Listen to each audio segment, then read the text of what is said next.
We're ready. Good morning. Welcome back to the pod. Matt Kim, Peter Saddington. Good morning, good morning. How are you today?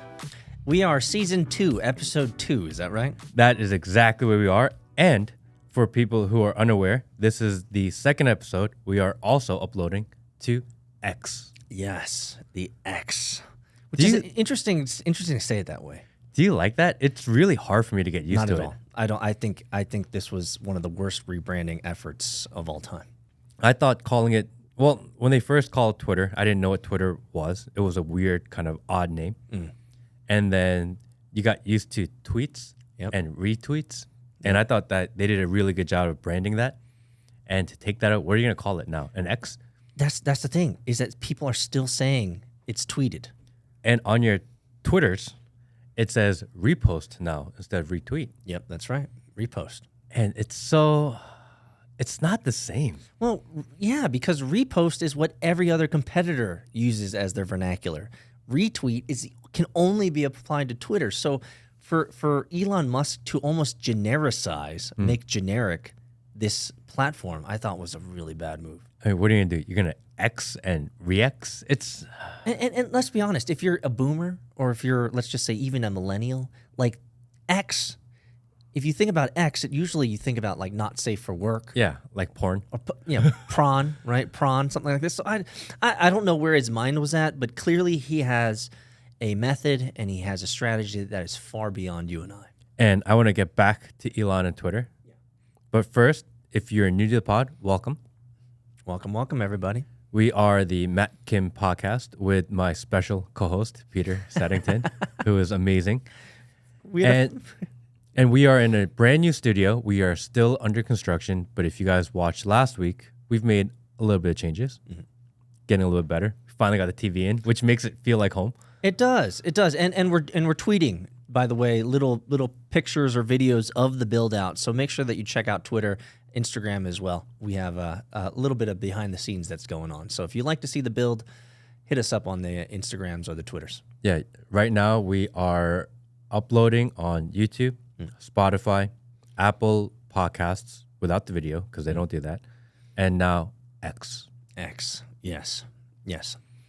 And we don't have any sponsors. Not yet.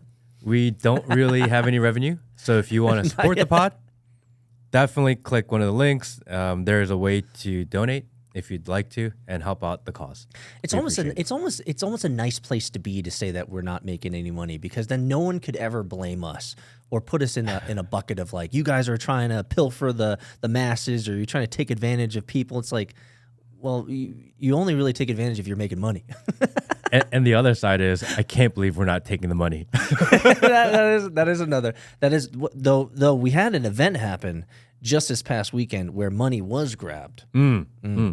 So this past weekend was my daughter's 1-year birthday. Yes, it was a wonderful celebration, a wonderful party, a wonderful birthday. In Korean, they call it a 돌.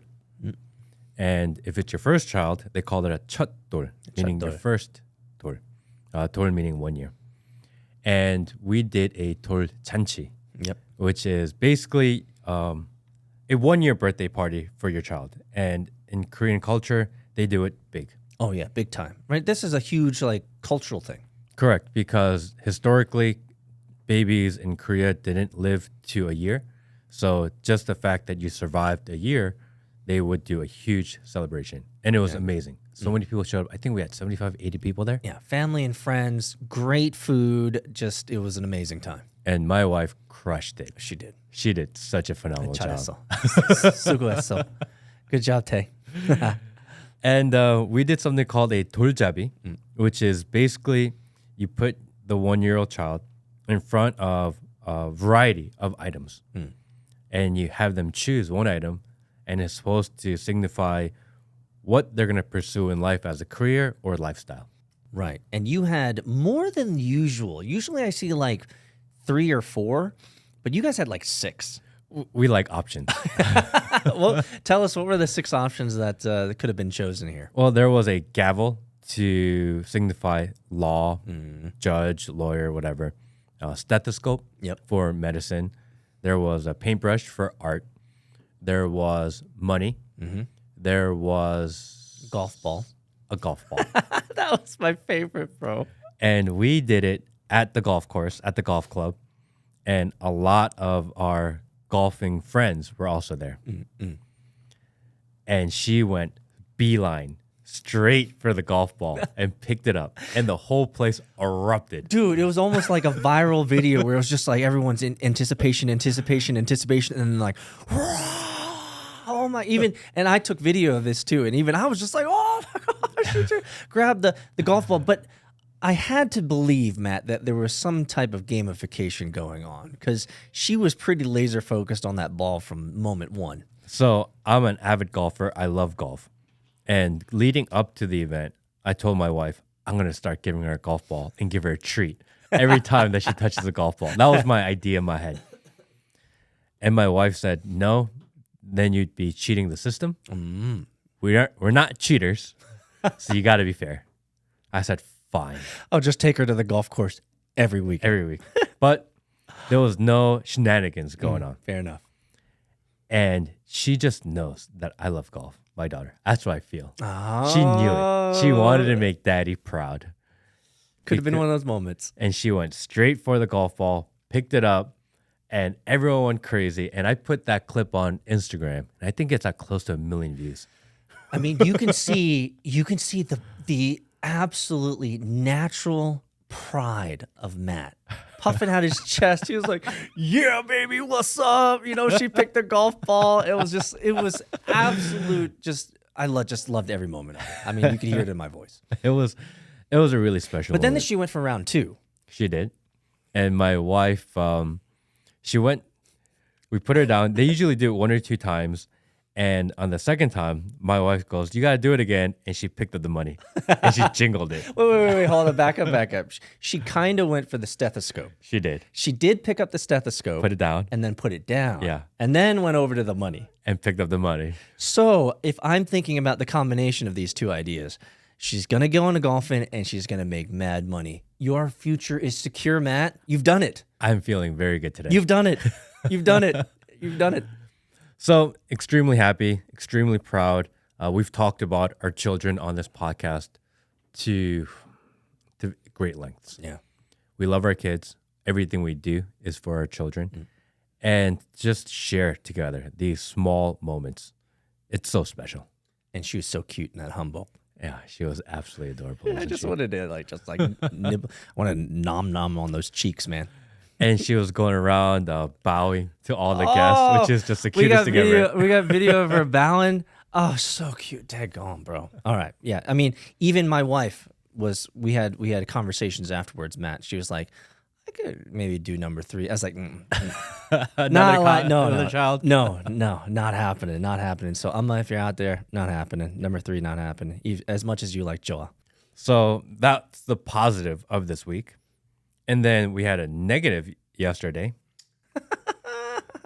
Last week, on last week's episode, I spoke about how as soon as President Donald Trump, Donnie, my friend, as soon as Donnie, Top Eagle, as soon as Top Eagle, Donnie, retruthed one of my clips, my wife was involved in a rear-ended car accident. Yes. Very small. She's completely fine. It was just a little bump. And we said, the Clintons move fast. Which I thought was so apropos. Absolutely. They do move fast. They know. So this week, with all the kind of virality of these political type clips, because we are not a political show. We are a life show. We are a social show. But in the process of having our show, we also touch on politics, especially because it's such a huge part of our lives. Politics are part of life. And especially because the indictment has come to our backyard. So why focus on it a little bit more than normal? As we started putting more political clips up, just the craziest thing happened yesterday. My neighbor calls me and he's like, there's a maniac in our neighborhood. You need to be inside and get your family inside. I was not home. He was hanging out with me and Will out here at the podcast studio. I was like, what the hell are you talking about? He's like, dude, if you're not home, you need to get home now. I'm like, all right. So I jump in my car. I grab my gun. I load it up because I never know. And then the whole time I'm driving home, I'm like, damn, am I gonna have to shoot someone today? I mean, these are things you're thinking about. At the same time, I am driving 100 miles an hour to get home. We get there and there's police everywhere and everything. I was like, oh my gosh, these Clintons do not give up. They're in his neighborhood now, guys. They're in his neighborhood. They know too much. So it was a really weird, odd day. Don't want to talk too much about it because, There was a guy let's just say had a screw loose, and he was wrecking some havoc in the local neighborhoods. Correct. And fortunately, everyone is safe. Everyone is good. My wife has now a lot of damage to her car.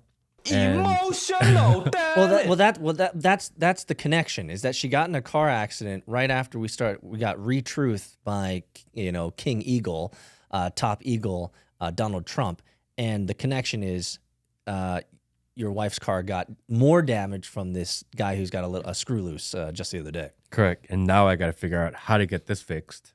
And fixing cars these days takes forever. Oh, I was about to ask. Like, I'm wondering if you could get all of it fixed from the first.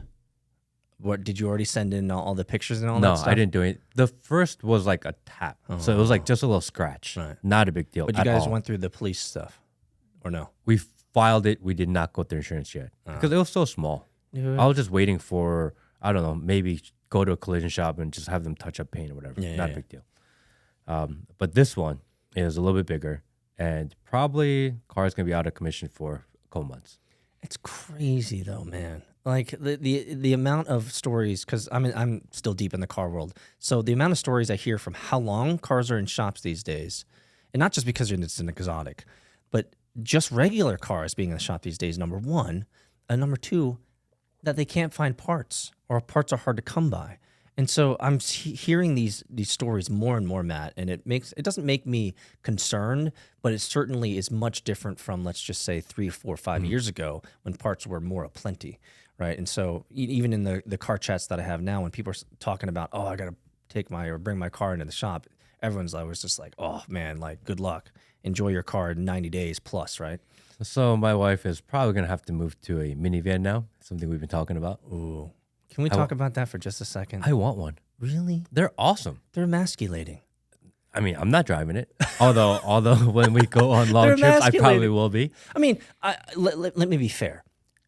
The Toyota, like, vans, like, you're floating on air. Yes. Like they are super comfortable, and they have if you have kids, they have all the amenities you want. So like, peace.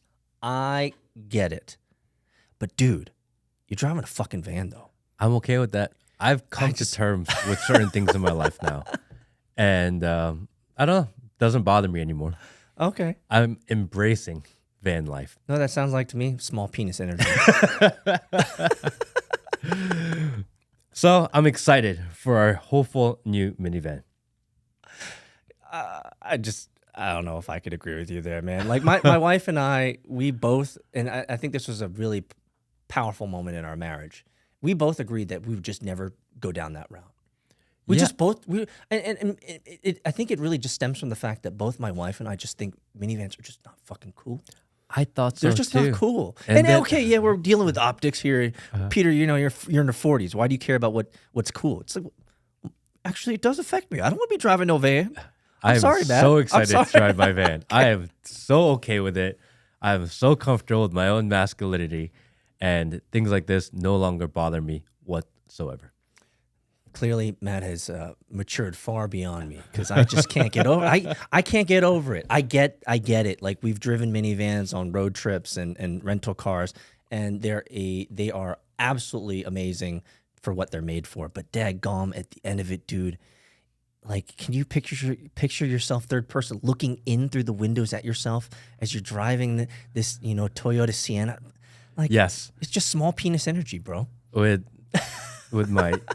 my daughter, and hopefully future second child, with our dogs, and our dogs can just kind of walk right in, which is nice. Fair enough. Because our Labrador is 13 years old, so trying to put her into the trunk of a car is not easy, and she can't jump in anymore. So to have a low step where she can almost walk in. I don't know. Family man. Does Tay have any opinions about it? Or is she cool with it? She was adamantly against it for the longest time because she didn't want to be the minivan mom. And she has her Porsche and she feels really good about it. And it's really cute. And all the other girls and all their moms at Gymboree are like, oh, yeah, we love your car. But as we start doing trips, as we going back and forth to my parents' house, as we take our dogs a lot of places, it makes sense. I guess so. I'm still not convinced. Small sacrifices. I'm glad that you're doing it so that I can vicariously live through your experiences and make fun of you at the same time. And my minivan will be gangster. I will put a system in it. I'm going to put some wheels on it. Okay. I'm going to make it the coolest van ever. Well, I'm going to have some fun with the minivan. All right. Well, you kind of had my interest. Now you have my attention. If you're going to be doing a little bit of modifications on it, then Yeah.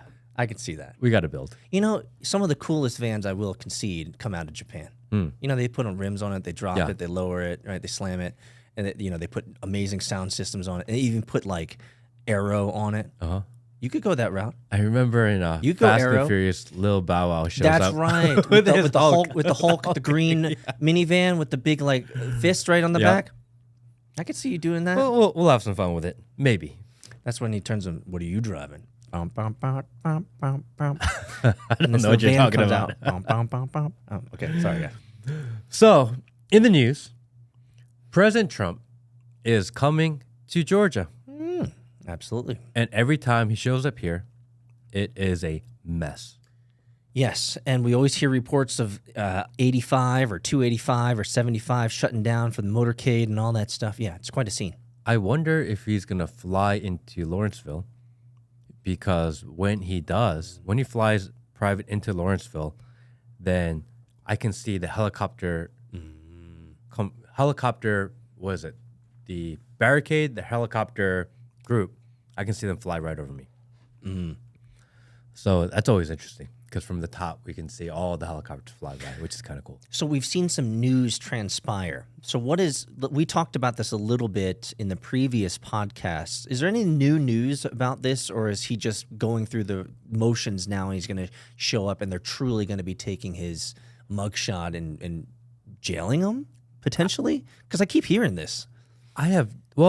They set a $200,000 bond. Totally doable for Trump. And they are processing at Fulton County Jail. I did some digging into Fulton County Jail last night. That place is horrible. Is it? I wouldn't know. So it is one of the worst, poorly run jails really in the country. Interesting. So what I found out is that they have a huge overpopulation problem. They have a bug infestation problem. They have a health and humanitarian problem. They have a malnourishment problem. And there are inmates that are waiting indictment that have been there for over 3 months. Really? Something like almost 500 That doesn't sound right. are sitting there uncharged in jail for over 3 months. That sounds like Guantanamo Bay, man. So this is one of the most poorly run jails and poorly run DA offices in the country. How do you have people in jail for 3 months with no charges? And one of the worst, dangerous jails in America. It sounds unconstitutional. It's disgusting. There's no due process. You're just held without any. They're just like, we're gonna hold you. Like, for what? We'll let you know. It's like, what? In 2020, they realized that the jail was getting overpopulated, that they had a problem. So they tried to pass a legislation to spend $21 million to expand the housing. Because of the defund the police movement at that time, they chose not to spend the money. We're seeing the repercussions of these types of policies nationwide now, as we're seeing a lot of mayors and governors all over America put their foot in their mouth, and they're actually asking for more police support these days. Fascinating how especially around the immigrant issue, right? So they're all about defund the police, give them less support. Then we throw them all the immigrants, all the migrants, all the people that are looking for asylum most of them are generally about 18 to 32 years of age, mostly male, of fighting age and working age. And we send them to these sanctuary cities where they wanted to defund the police. And the irony, which is just, it's so juicy, it just tastes so good when you watch it, is the irony is on these governors and mayors are like, we need more help. We can't deal with all these immigrants and migrants and stuff. And it's like, well, you voted for this. You chose this route now. And so the question is what are we going to do about it? So they tried to do this whole improve the jails. It didn't work out. Now there's a huge humanitarian problem there.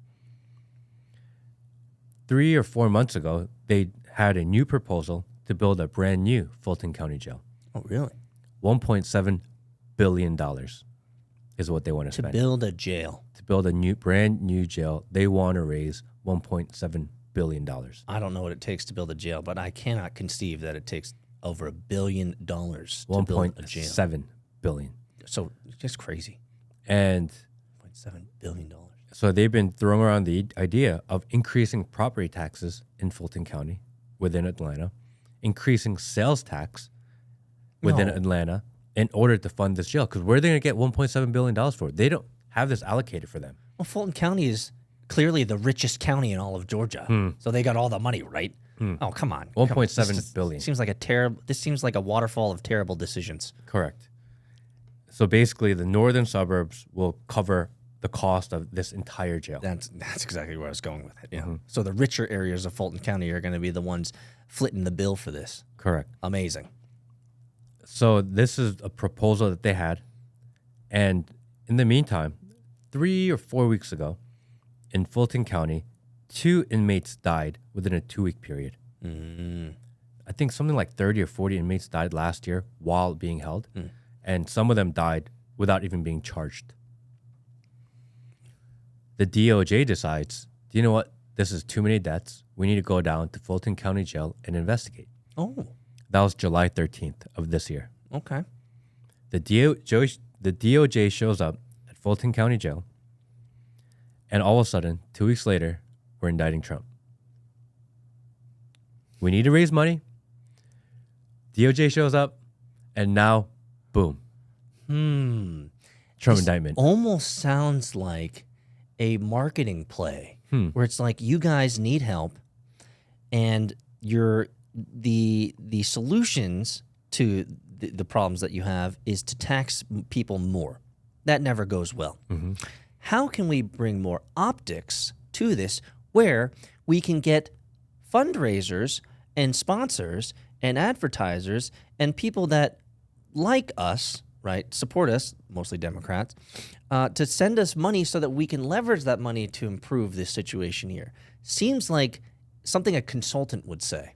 You know, a consultant would go in and say, hey, look, guys, you have a problem here. Your solutions aren't working out. How can we bring in money to support this and be a solution, but also bring lots of optics to it? Donald J. Trump. That guy's a magnet for money. Maybe we can leverage him some way. So now, maybe I'm putting my tin hat on, but I don't think there's any tin hat here. Let's be honest. I mean, the things that are happening in broad daylight now, it's almost impossible to say that it's like a conspiracy because it's in front of you, like it's happening. Like, one of the most poorly run, dilapidated jails in the country that needs to raise a ridiculous amount of money, all of a sudden becomes the #1 trending jail in the country. Yeah, and that I'm loving the DA, who you see all those hanging out the club, bottle What's her name? service. Fanny. I'm just loving all the videos and the pictures coming out of Fanny hanging. She's what's it called? She's basically a groupie. Yeah.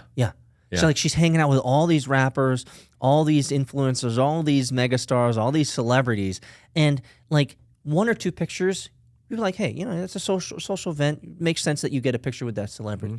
But the slew and the amount of pictures that we have of Fanny hanging out with these rappers who, let's just be intellectually honest for a second, aren't usually, let's just say, the best personalities and best characters to emulate.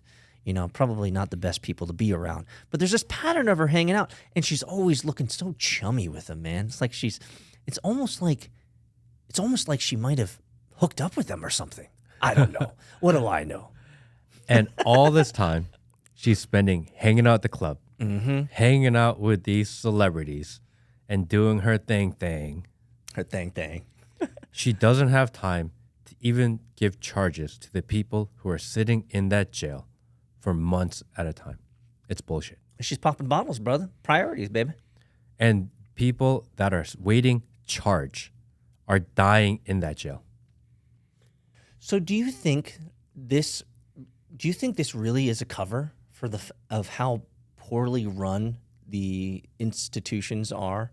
Is that they're bringing in this money in this Trump spotlight so that they can kind of glaze over the real issues and use that money to improve the issue? Or do you think at the end of the day, this is just more political pumping from Fannie for her next, term or whatever?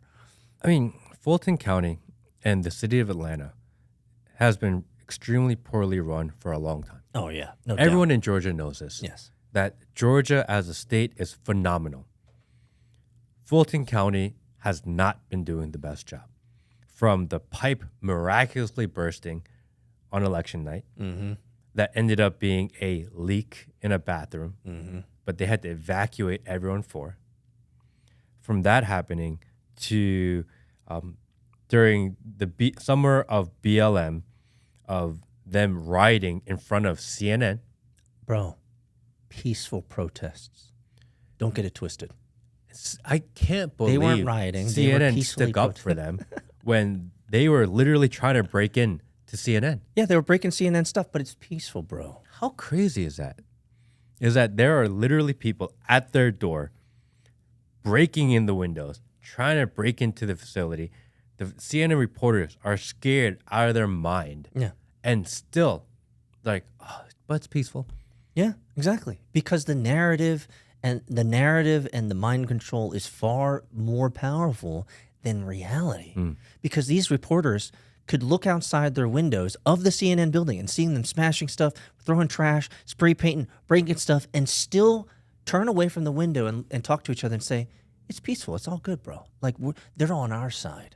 Like, the amount of insanity is absolutely astounding. It's beyond compare. They need to figure out how to get Atlanta back together. They need to figure out how to do it better because they are embarrassing the state. So let me ask you a very simple question. When was the last time you went to the World of Coke? Well, let me ask you another question before you answer. When was the last time you visited Atlanta Underground? Ooh, I'm not going there. But back in the 90s. It was awesome. It was safe. It was amazing to go Yes. to. I mean, all of downtown, the World of Coke, the sea, what's it called? The SeaWorld Aquarium came in, right? Underground Atlanta was the fucking jam. I remember going there and just feeling safe, having lots of fun, lots of people, just like walking up and down the streets.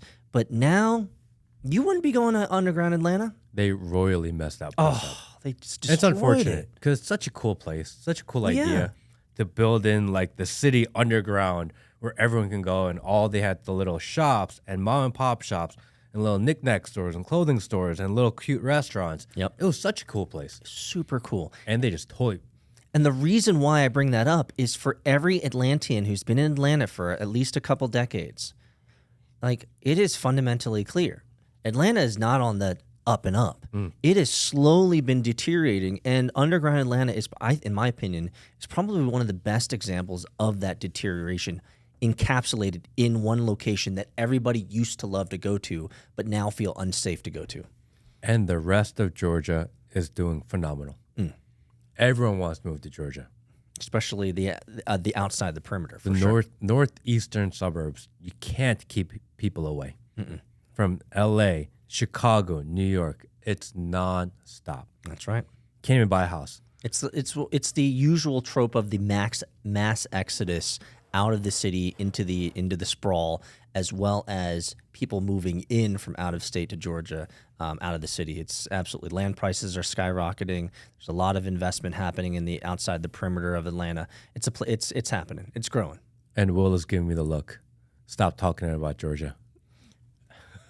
He's Will, trying to buy a house, Will, and people just keep on coming. You just need to lower your standards, Will. There's nowhere else to go right now. You need to be okay with a duplex.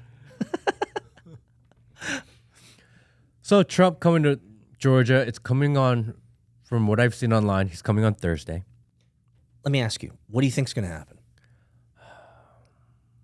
So he's coming on Thursday. He's going to, from all intents and purposes, sounds like he's going to be getting a real mugshot and the whole nine. But what do you think is going to be the end of the story here? I don't know, because when he went down to do this in Miami, they had like a protest and rally outside organized by several local people, and I think they're doing the same here, except I don't know if I'd really want to be hanging out and rallying in front of Fulton County Jail.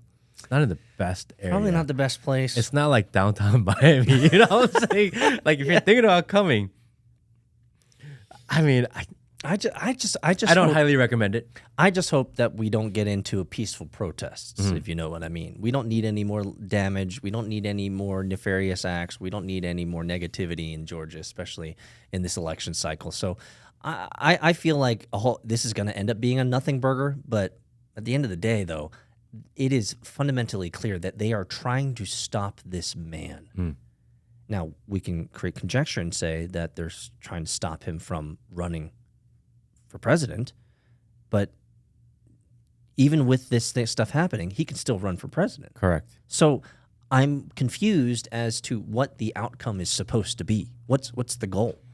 Because he could still run for president even if he's behind bars. Yes. Technically. He could actually run for president while in jail. Exactly. Which is crazy. Which it's the whole trope. You kind of don't want to turn the prophet into a martyr, because then the martyr becomes bigger than the prophet. They become an idea, right? And at this point in the election cycle, he is more popular now than he was at the similar time in 16 and 20. So someone could make an equation and say the more arrows you shoot at this guy, Donald Trump, the stronger he gets. It's so weird. It's weird, right? Yeah. Because usually people get broken down over time and they end up fizzling out, which you and I could name 1,000 online influencers. We've seen that happen, where they get cuts, they death by 1,000 cuts. But it seems like Donald Trump, he just kind of like gains power. He's like the Hulk. The more that you make him mad, the more his power grows. It's a really interesting dynamic. Teflon Don. Teflon Don. So if they get a mugshot of Trump, that T-shirt will be the most sold and purchased T-shirt in the history of all T-shirts, I think. I'm not political, but you know what? If someone handed me a mugshot of Trump on a white T-shirt, I would wear it. I would wear it. I would totally buy one. I don't know. Actually, we may have to make our own. I would buy it. Well, if you buy it, then I'll give you money so that we can wear this mugshot shirt on the podcast together. I mean, just the idea of it is just so fun in a weird, odd way. Yeah, almost in like a non sequitur Dilbert-esque world. It's almost like there's this clip of Tiger Woods going to play a round of golf somewhere, and he's at a tournament, and there's a guy wearing a T-shirt with Tiger Woods with his mugshot on it. And Tiger Woods looks at it and he kind of smirks because he saw it and he knows it's kind of funny. Yeah. And that clip went viral. I remember that. And it's almost that similar moment, except it's even bigger. Yeah. Can you imagine an entire crowd of people with Trump's mugshot on their shirts, man? That would be an amazing sight.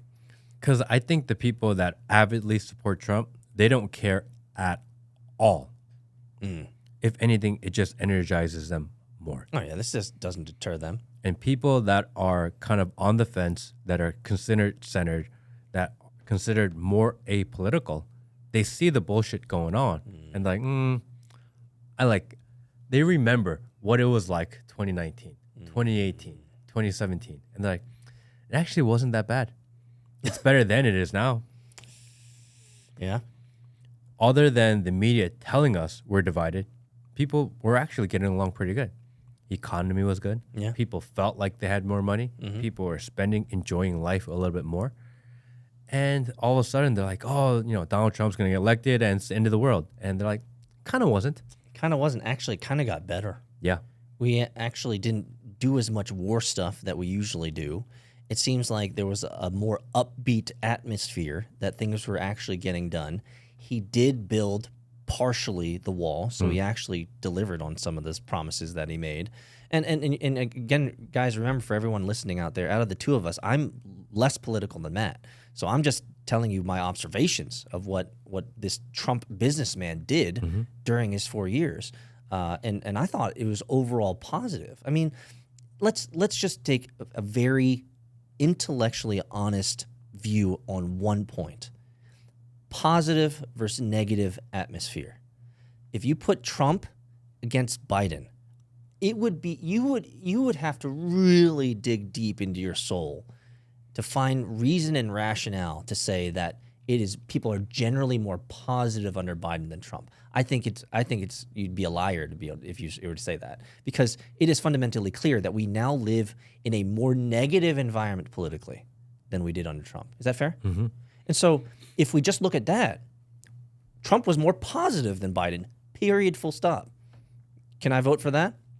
I'd rather vote for positive life, positive experiences, positive culture, positive good feeling and juju that's happening in this amazing country that we have, as opposed to seeing Biden on CNN with dark, black, and red background and with the camera facing upwards, literally looking like a dictator. Like, that does not arouse interest, intrigue, or excitement. It almost feels like I'm being ruled by some sort of communist dictator. Was that imagery intentional? Of course it was, dude. It's all planned. Of course it was. Who decided that would be a good idea? Somebody, the higher ups are saying, this is the message we need to portray. And, forget Fox News, forget, all the political pundits who will look at this and say, clearly it looks like he's Hitler. That's by design. They want that to happen. They want that to be the imagery. They want Biden to, this right here. I don't know if you guys can see it on the stream, but I mean, we have Joe, and he goes through bouts, right, where he's like positive, then he's sleepy, and then he's angry. This was his angry face. They actually I'm sorry, he has actors, right? So this was his replacement actor, who was just doing angry face in front of the White House. Did you? Well, let me send you this clip real quick. Well. So while Matt's looking that up, for everybody out there, smash the like button, subscribe, retweet, refollow, let everybody know about the Matkin podcast, and leave a comment, because we're talking about Donald Trump, the president, the former president, and we're talking about him coming to Georgia, potentially getting arrested, mugshot, the full nine.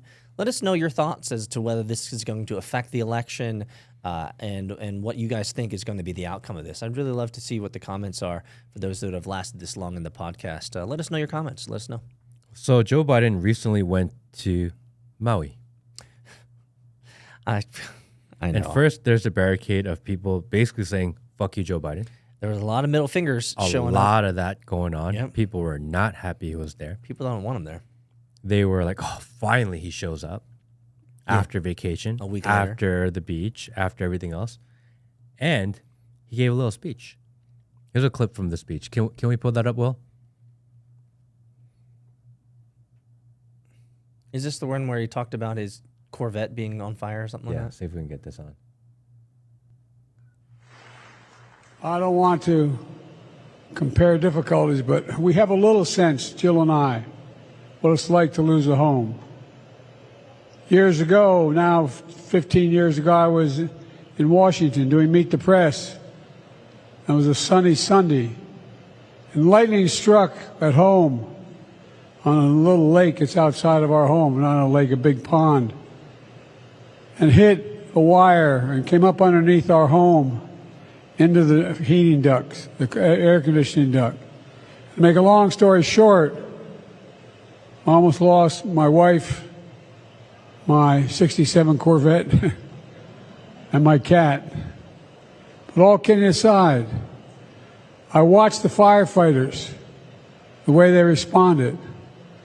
There's an old expression. Where's this guy going? I grew up right across the street from a fire hall. This guy is so tone deaf. It's almost impossible for someone to be this tone deaf. they're so tone deaf, it almost seems like they're purposefully this tone deaf. So a little bit of context. You cannot be this obtuse.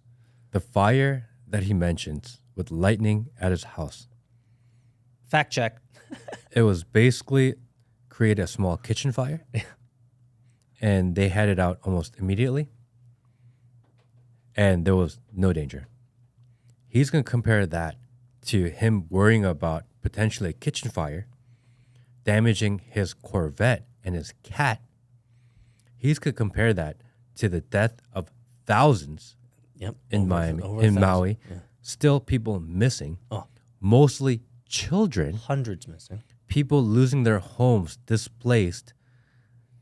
And he's going to compare his experience of a Corvette and a cat to the death of thousands, still missing children.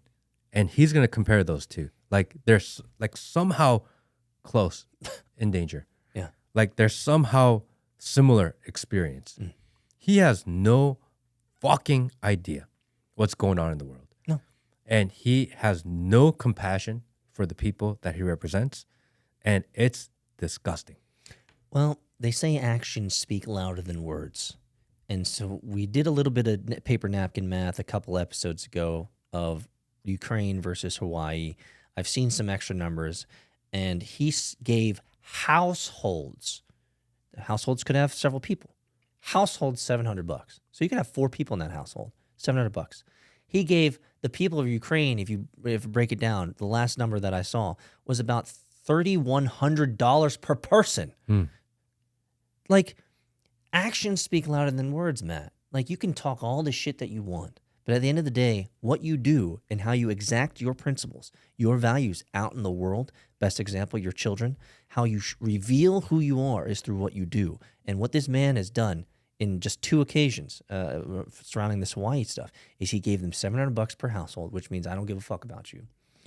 And these types of actions and words where he's showing up late and he's talking about these obtuse things that he's clearly exaggerating the depth and issue of. Like it was just a kitchen fire, right, from what I read.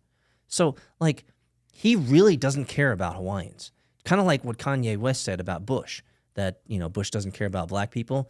There should be a Hawaiian that shows up on a video that says Biden doesn't care about Hawaiians. I mean, I think they showed up pretty big to show how they felt about what's going on. And if you think about how much money that they're going to give to Hawaiians that were impacted by this hurricane.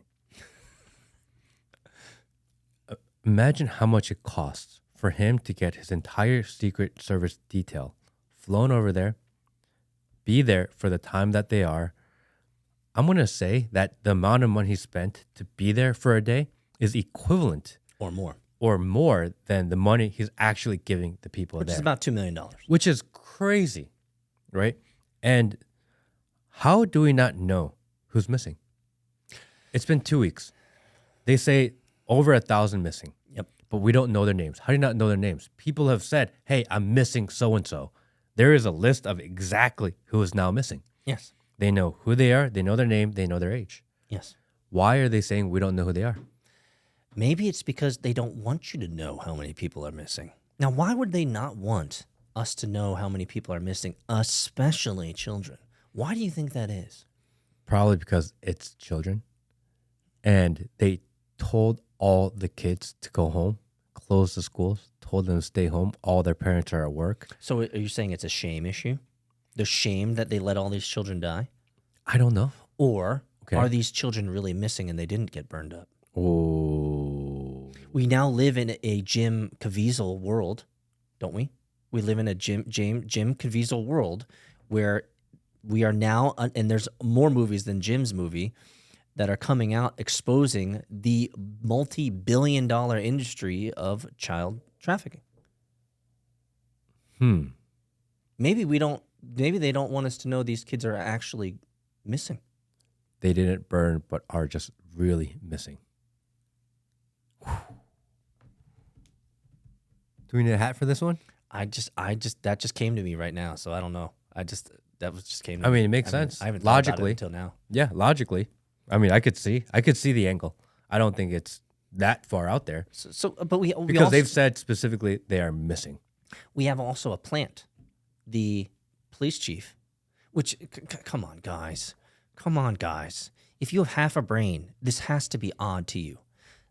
If let's say I am a senior director at a company here in Georgia, and a major catastrophe happens in my company in Georgia. Major catastrophe happens, people move on 2 years later. Another major catastrophe happens in Kentucky. And lo and behold, where does that major catastrophe surround? The same company that I was at, but I'm transferred from Georgia to Kentucky. And now I'm the leader during another disaster in the same company, just different state. So that seems a little bit odd that I would be part of a catastrophe in Georgia and then be part of a catastrophe in Kentucky. It almost seems like I was maybe part of that catastrophe. So let's get to context. We have the Las Vegas shooting, which happened years ago. Some people have forgotten that we still have no resolution. Nope. How did one guy carry all this weapons and ammunition all the way up to the floor, up to the whatever floor it was? And of course, all the cameras were off, so we don't know who this is. And conveniently. And the amount of rate of fire and the amount of people that died, it is statistically and physically impossible for one man to carry out all this. Okay, fair enough. Okay, so who was the police chief over the Vegas shootings? It was this guy, who is now the police chief over the Hawaii fires 2 years later. How does a police chief move from Vegas to Hawaii? How is that? How does that make any sense? He's just an unlucky guy. I mean, okay. So I think for those who have half a brain, you're kind of tracking with me a little bit here. We have a guy who is part of a conspiracy, which we still have no resolution, kind of like the Tennessee shooter with the manifesto that shot up all that church. Which we haven't seen yet. We still don't have any resolution to. I'm surprised this guy, John, who's the police chief, isn't also over the Tennessee as well. But if he did, it would make sense. But now he's over this whole Maui thing, and he's stonewalling everybody.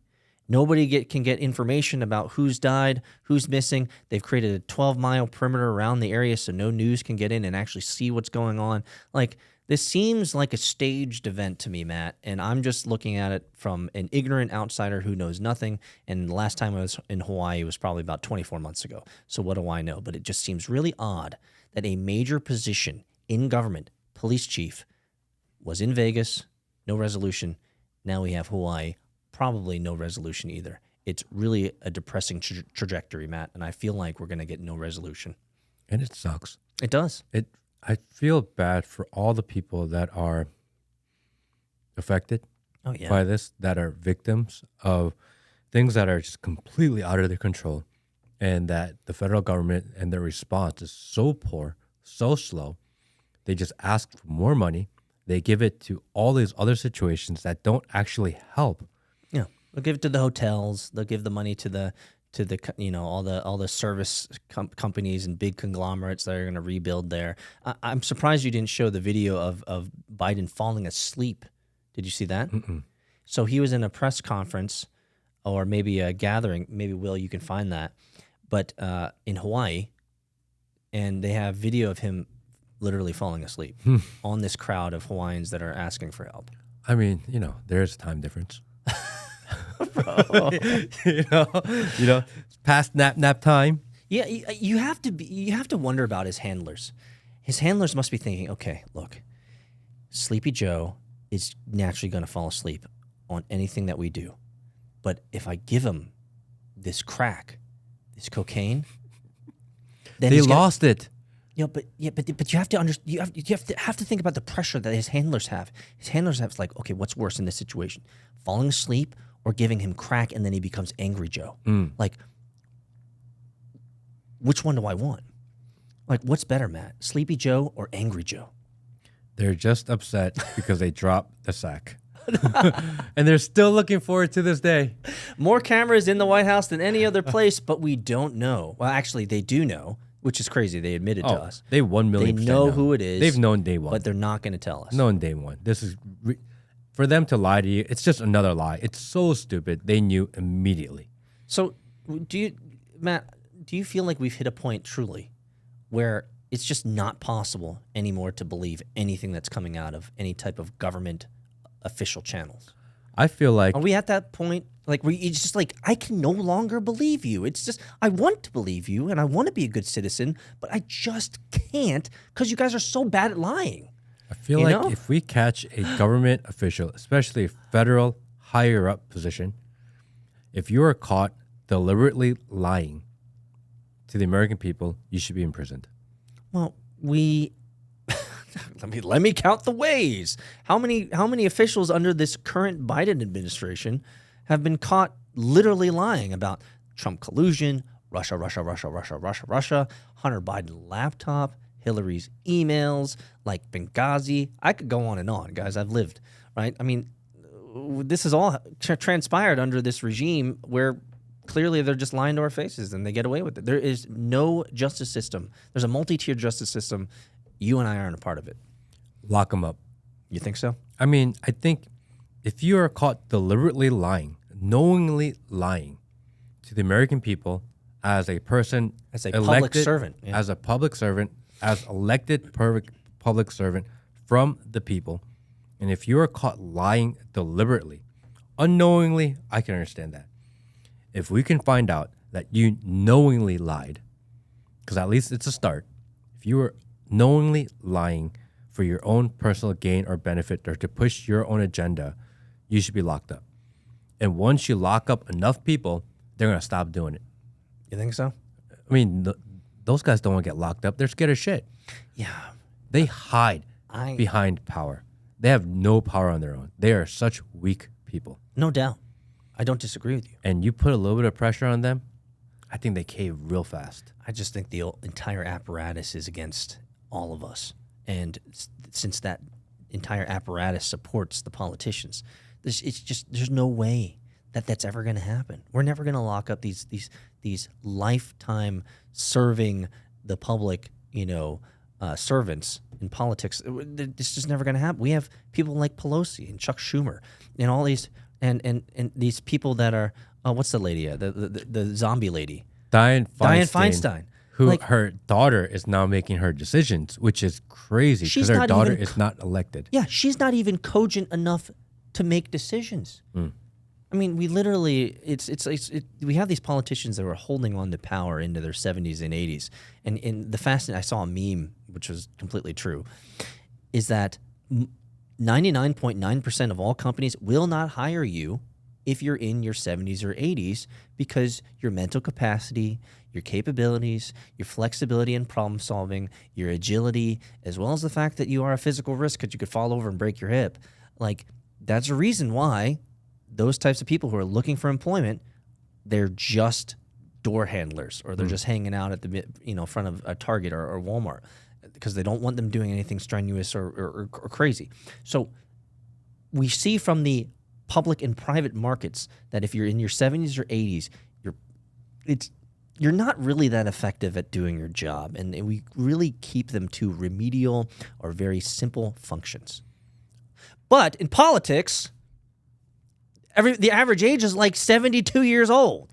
What the hell? Although I am reminded of this movie that I thought was so cute called The Intern with Robert De Niro.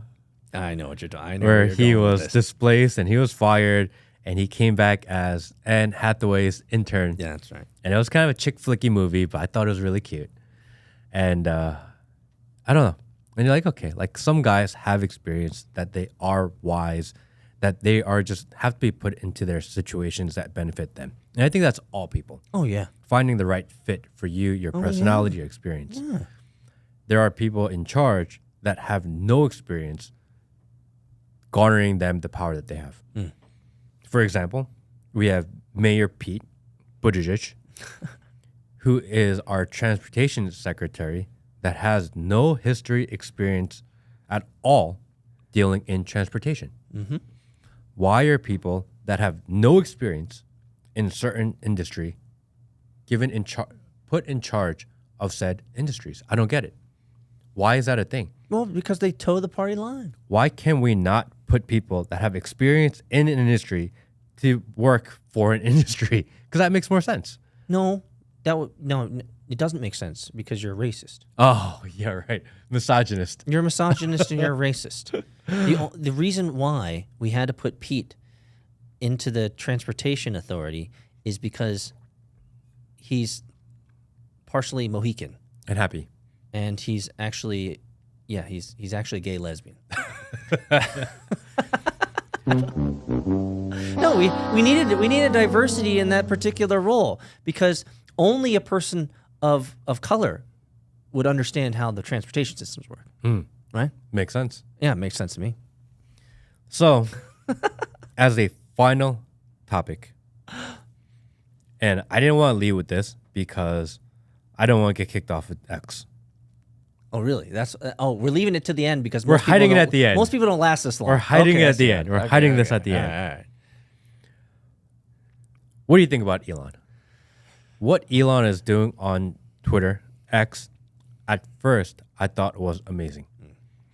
The idea of bringing the public town square back to the internet, where free speech can thrive, where people can argue different ideas to let the best ideas rise to the top. Yes. That was the marketing. That was rhetoric. Yep. That was the promise we were sold. We are not there any longer. You think so? I don't think so. Tell me why. Whatever Elon agrees with are the ideas that get naturally pushed to the top.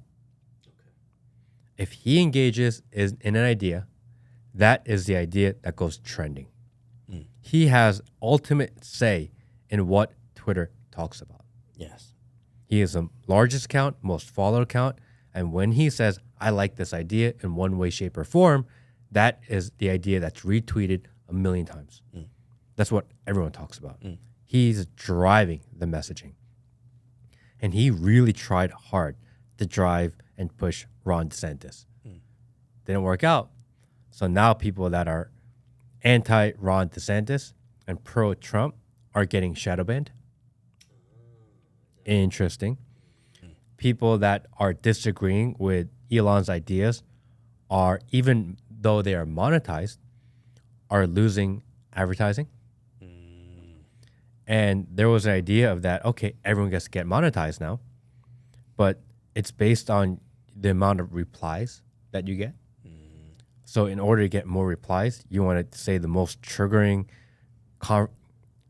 controversial ideas out there in order to get more divisive reaction. Yeah. Because that's what pays. We went from a platform to share interesting ideas, to let great ideas grow, to now, you want to make money, you got to just say the craziest, stupidest shit. So you're saying essentially that Elon Musk taking over Twitter and rebranding it to X is essentially just more of the same. We've just swapped overlords. That's all that happened. It's right more now. of the same. Yeah. Except the previous installment was very left-leaning. It has been proven in Senate hearings and judicial hearings that they did manipulate. That's not the right word. They influenced elections. They influenced public opinion. They influenced people's accounts, and they did shadow ban. So this is clear. This is documented. This is proven. Elon Musk takes over Twitter, rebrands it to X. You're just saying we've moved to the polar opposite. It's the same. It's the same thing. It's just not left leaning. It's more right leaning. Is what I you're don't saying. think it's or more right. centrist. I don't think so. Okay. I think it's going more left again. Really? Yeah, definitely. It's the conservative accounts that are losing their advertising. It's the conservative accounts that are getting shadow banned again. It's going back to exactly where we started. Really? I think so. You think so? I think we were sold a bag of goods. We were sold a bill of goods on what the new Twitter would be like. And as we add all these features, it's almost going back to exactly where it started. So, Proving it's not easy to run this type of company. no doubt. I don't know if it was intentional. I'm not saying he's an evil overlord. I don't know that yet. I think the jury's still out for me. But we are trending into the direction of where it used to be. So we were, and I agree with you here, is that we were clearly communicated to that Elon taking over Twitter was going to be more fair and equitable as truly the town square. Here's, I think, where some of the rub comes in is that when you buy the town square, is it still the town square?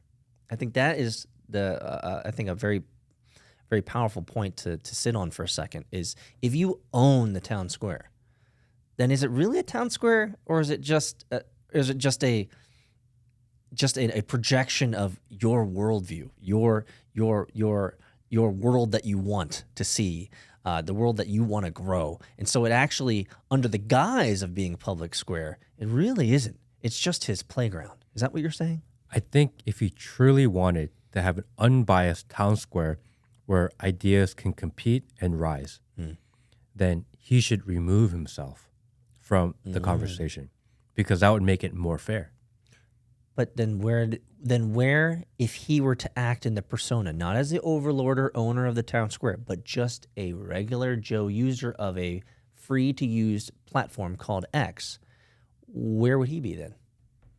So you're saying if you were to own the town square, part of that responsibility is that you don't participate? Correct. That's interesting. Remove his bias, remove his extra power that he gives to his own ideas, and then it would truly be an open market. How about this? Instead of removing himself, could he, and recusing himself from the platform that he has all the right in the world to use, he bought it, right? What if he were to be ultra clinical with his messaging, where it's only like business focused, no politics, no retweeting, no reposting, where it's like, oh, there's a political agenda, there's a political model or ideology in there. It's only like, we're updating GitHub and we're pushing out the latest updates next week, Friday. You should get new notifications and the new feature, like being super clinical about just the business shit. But just like every other company, they would have a marketing person and a PR person that handles that for him. There's no reason for him to give those responses. There's already people within all of his organizations that do that.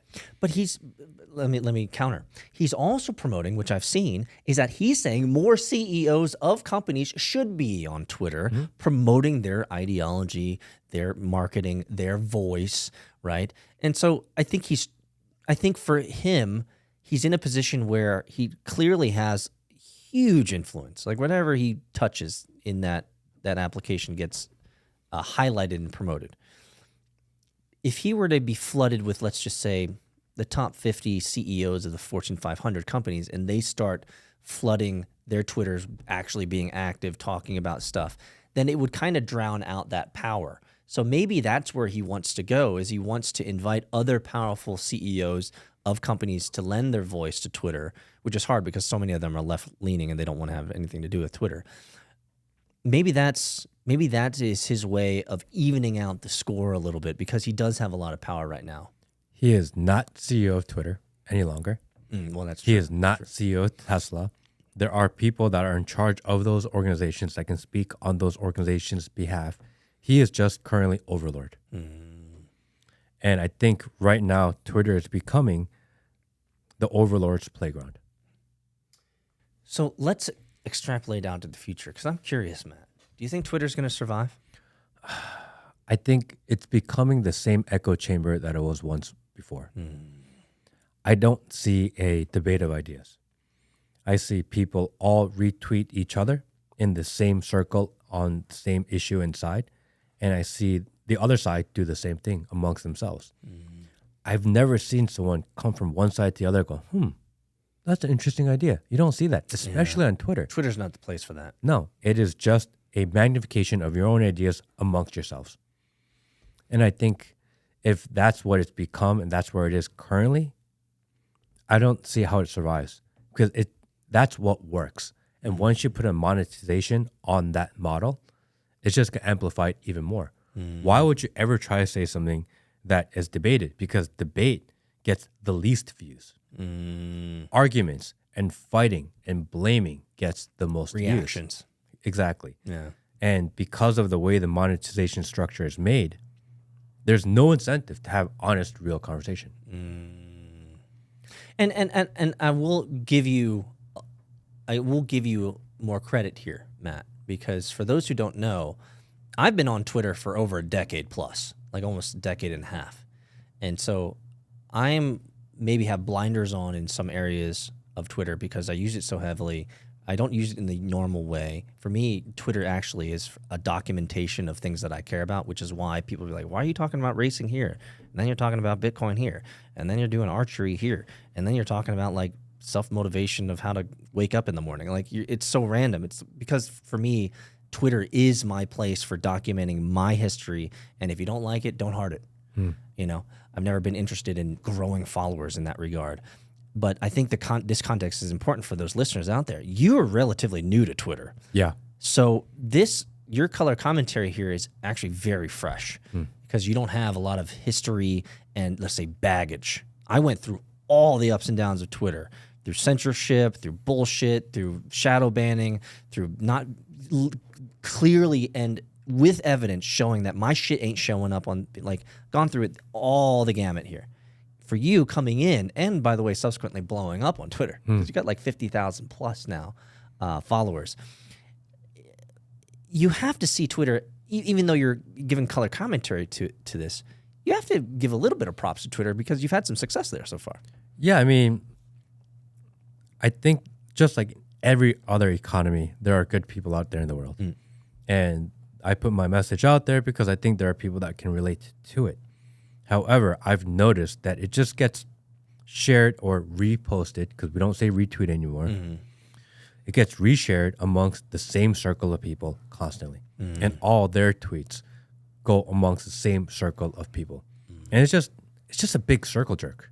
Echo chamber, yeah. And I don't think that's the best way to do it. I think at least on Instagram, we get people that are completely on the other side come in and go, interesting. That's different. I didn't think about that. You don't get that on Twitter, really. You know what? You actually just had a light bulb go off in my head. Instagram is about pictures. That's the original intent. I don't think there's anyone who that you could ping on the street and say, hey, is Instagram a political application? They'd probably look at you and be like, no, I look at car pics, or I look at, boobies, or, I look at whatever. Like, this is my matrix. Boobies. But I think if you were to ask a random person who uses Twitter and say, hey, is Twitter a political platform? They'd be like, maybe they'd give it a thought and say, yeah, it pretty much is. So the light bulb that went off in my head is that Instagram, well, we clearly know that there's different marketing, different, personas, there's different incentives and motivation for people to use Instagram versus Twitter. But if I could bifurcate it in a very simple 2 different buckets, it would be Twitter's political, Instagram's more social, like truly social. Because the amount of comments that I read on Instagram, your posts, sometimes they're not even comments. It's like an entire story. It's like 9 paragraphs, like perfectly indented. Like some of these guys write real story, but you will never see that on Twitter. And I mean, I'm enjoying Twitter because, sometimes you can control POTUS, you control other things, and you can say snarky things, and you can do it really quickly. So there's something fun about it. I get it. I think I personally enjoy Instagram better. I feel like I get more real interaction with people, much more like real normal people. Whereas Twitter, I'm engaging with other Twitterers. Maybe that is the issue with Twitter, is that regardless of the overlord who owns Twitter, it has already been categorized as a political platform. And because of that moniker, because of that fact, that model, that Twitter is just dadgummit, whether you like it or not, it's a political platform. I don't think any overlord will ever be able to get out from under that. It's just like, bro, new owner, same shit. Right? Political bullshit echo chambers is what you're talking about. And the app is a little quirky. It's not as polished as Instagram.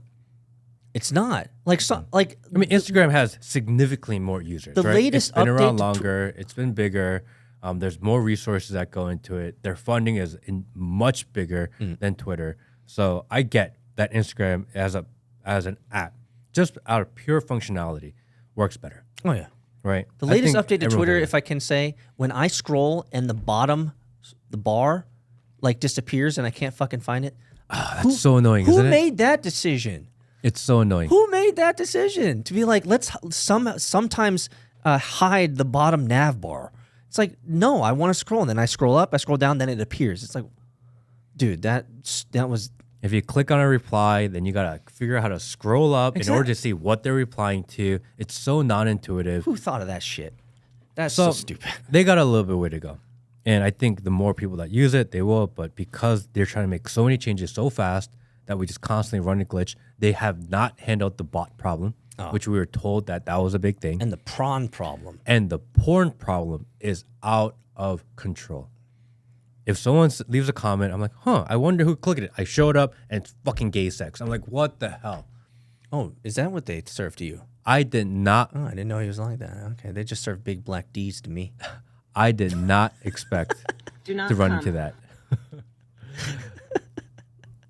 It's one of those things where there is no warning before you run into porn on Twitter. There's not even a "Are you 18?" It's Nothing. just like blammo.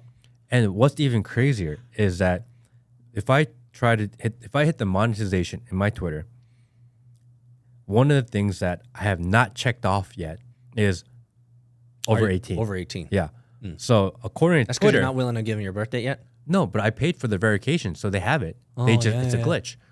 But according to Twitter, I am not 18. So you shouldn't have a Yet. ability to see that stuff. I get flooded with random porn all the damn time. Not in the feed, in profiles. Yeah.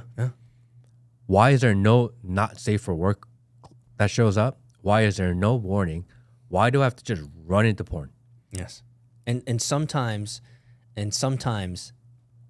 yeah, I'm just gonna. It is what it is. I'll just speak from experience. Sometimes when you click on it, I mean, it is like full on hardcore shit. Yeah, Like, not just like a naked boobies. Yeah. Not that. Not, I mean, we're talking not a like, side boob or nipple, guys. we're talking like full blown like gay sex porn. Yeah, and it's not like the conservative porn. No. Usually it's like angry porn, like angry shit. like that's the best way I can say it, Will. What's conservative porn? Well, conservative porn is like regular conservative missionary style, regular just a little bit of sex. cowgirl. Yeah, just a little. Just they're having sex, right? They're making the beast with two backs. Your mom would appreciate that comment. No, that's a biblical comment. Don't make the beast with two backs. Okay. Anyway, no, it's like it's not conservative, normal missionary style stuff. No it's warning. Like, it's like blammo. These people are clearly angry, and this thing that they're touching is like really looks like it's red and chafed, and looks like it's in a lot of pain. There is no It was just the warning. one time I looked at it. I was like, holy shit, that looks angry. Like, you guys look like this is moving into the, like, hurting. You guys are hurting each other. I get like, messages or DMs on Twitter and I'll click. I'm like, I wonder who's sending me this message. I click. I'm like, damn, what the fuck? I It's was not unnecessary. ready for that. Yeah. And I could have been anywhere. I could have been out in public and I open up my phone. I click on a profile in my DM and it's just porn. Yeah. Well, then you'd be like the Japanese guys on the Japanese subways. They need They're to, just all looking at porn on the subways. they need to figure that out. Dude. And not wrong. until they can figure that out, I can't take the platform overly seriously. It's interesting. You made that's such a big That's a very problem. valid point. And they say they're valid doing this, they're doing this. We're going to monetize people. We're going to allow podcasts. We're going to long form. They're doing all these things, but they can't fix the glaring issue, which is I don't want to see unexpected porn. And it's such a simple fix. And the fact they're not shows they are not serious. you make a really good point. Like, you could actually die on that hill. Mm-hmm. You could say, unless you fix the porn problem, this app is useless to me. Like, seriously, like, if someone were to come with me with that argument, I'd be like, fair. You should never use Twitter unless they figure out this blatant issue, right? Of all the social media platforms out there, if you had to rank them of what you would allow your children on, Twitter would be the last one I would allow my kid on. Yeah, because I have never been abruptly interrupted in my scrolling on even TikTok, which can be sometimes pretty crazy. softcore a little Correct. bit, or certainly Instagram. I've never been shocked on Instagram scrolling. What the hell is this? Yeah. Twitter, you could be shocked. Yeah. Of all the platforms, the one that I would absolutely say you are not allowed to be anywhere near would be Twitter. Yeah, for sure. And how do you attract the younger generation when the parents refuse to let their kids onto the platform? And if you are a parent, you cannot let your kids be on Twitter. I can say that confidently because there is so much porn on Twitter, unfiltered porn everywhere. Yes. If you're a parent, you cannot allow your children to be on Twitter. And that sucks Agreed. because they want to have ideas. And yet the premise of it makes sense to me. But they are so far from being mainstream. You know, I have to wonder now that we're talking about this. I have to wonder what the slice of the monetization pie porn brings into Twitter. Because whenever there's any issue, no one goes here generally, but frankly, it's the best thing to go to is follow the money. Once you follow the money, then you know where people are, you know, what people are doing, right? If you $200 million goes here, clearly you're paying for something. Something's happening. I don't think I've ever seen statistics on how much money Twitter makes off the porn world in Twitter. And if that was a significant slice of the pie from a monetization standpoint, then you'd have everything you need to know about why they're not doing anything about it. It's very clear. And a quick question then. I'm not sure. I don't know the answer to this. Is there porn on Mark Zuckerberg's threads? I wouldn't know. I don't know either. I don't know. Maybe something to look into. I have heard of porn on Facebook that is an issue, but Facebook is generally pretty good within your network, your community of who you're connected to, that it doesn't surface randomly. Twitter don't give two fucks about who you are. Yeah, and porn and Facebook, if there is, it's hidden behind private groups. Yes. And different types of security walls. Yes, that's right. It's not click a picture and all of a sudden, boom. Yeah. I got a new follower today. Click on it. Yeah, it doesn't happen like that. So, something to consider. I'm hopeful for the direction of Twitter and X. I think there's a lot of work to be done. I don't think it's as polished and ready as people make it seem, because people on Twitter say they love Twitter because this is where free speech is. I think they just say that because that's where their following on Twitter is, and they don't want to say, don't go to Twitter because it sucks, because that's where their base is. Yeah. You know? So I think with a grain of salt. There's a lot of listeners out there who've lasted this long. Let us know in the comments below. Join us in Discord. Check out freethinkermovement.com. Let us know your opinions on Twitter and Elon Musk. I think Matt and I relatively agree that Twitter, it's fascinating that it's been around for so fucking long and it's still this bad. Like, can you get your shit together? Come on, Elon. Like, you can make this happen. Even Reddit has a not safe for work. Yes. And you have to click multiple times through verification systems to make sure that you can access it. Twitter is the only one. It is kind of crazy. So let us know in the comments below what your thoughts are. I think Matt has opened my eyes to this idea, and I think what I'm going to do is after this, I'm curious. I'd be curious as to how much money porn brings into the Twitter economy. Because if it's a significant amount, then you have your answer. Yeah, I think we bring that up for next week. Sounds good? Thank you, buddy. Always good. Everyone, have a good week. See you next time. Thank you, everyone.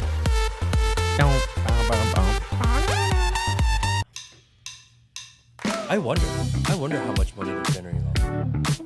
It has to be a lot. Because seriously, sometimes I get DM